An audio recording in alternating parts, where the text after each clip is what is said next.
In half the occupied mounds, Sue has found the nest floor covered with a grub that is unique to the nests of golden-shouldered parrots. The grub belongs to a moth that synchronizes the hatching of her babies with that of the chicks. The grubs eat the chicks' poo, which seems to suit everyone.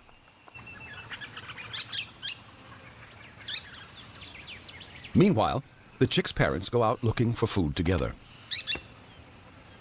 When they return, Dad flies to the mound to check that all is safe.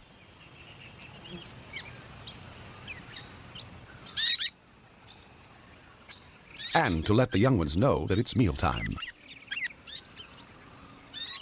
He stands guard while the female comes down to feed the chicks.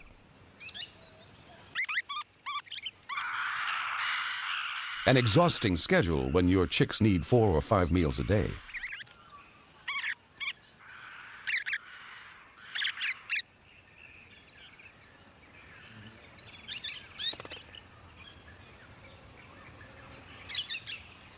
Dad's job is to coax the 5-week-old chicks out of their cozy nest and into the big bad world.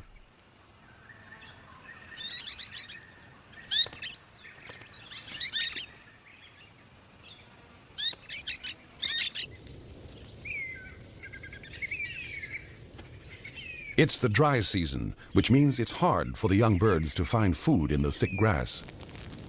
So Sue helps nature along, burning the bush and exposing the next meal.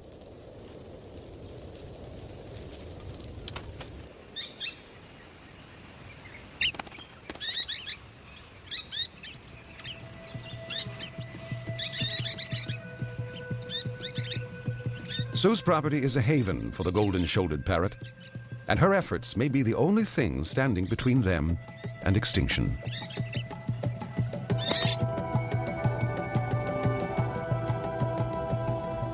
Even farther north, in the remote woodlands of Cape York Peninsula, there's a parrot that's intrigued scientists for a century.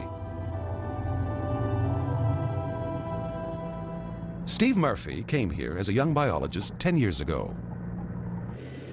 His quest was to unlock the secrets of the world's most spectacular cockatoo, the palm cockatoo.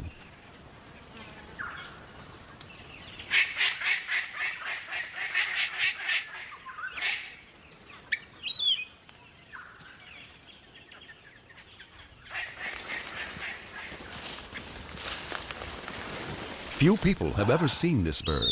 Look here he comes. The palm cockatoo dates back tens of millions of years to when Australia was covered in rainforest.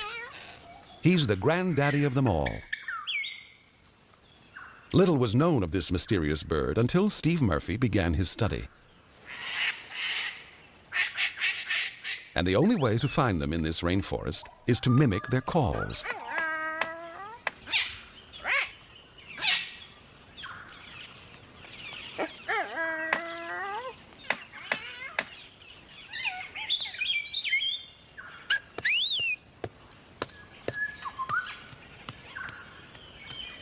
They've got a huge repertoire of calls that they use in display. The hello call they make is part of the display. It seems to be made almost as if they're saying hello to their partner or their neighbouring cockatoos. Unlike other cockatoos, palm cockatoos don't live in flocks. They pair up with a mate and seem to stick with them for life. And they can live for up to 90 years. One cockatoo in captivity had her first chick at 54.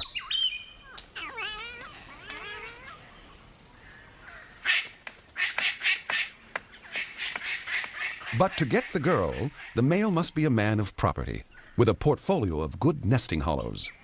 And if he wants any chance of mating, she must be persuaded that he's strong enough to build her several magnificent nests. All the elements of a palm cockatoo display are designed to draw attention to that massive beak. The blushing of the cheek patch, the wing spreading, which makes them bigger. It's all designed to show other cockatoos that they're strong, and the pinnacle of their strength is in their beak. Essentially, he is trying to prove that he is a blue-chip investment and that she can feel comfortable putting all her eggs in his basket.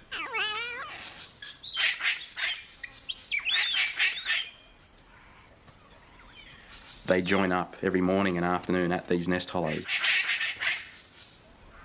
And they catch up on the day's events, and it really does sound like you're listening to an old married couple sometimes. I mean, the analogy continues. It's just like humans and the pride that humans have in their houses. Palm cockatoos are exactly the same. But the most amazing display of all is when males bring back to the nest a small stick, and they actually drum on the side of the nest. Maybe it's because palm cockatoos live so long that they have time to learn so much. But it's a rare thing anywhere in the animal world to see a tool being used quite this deliberately.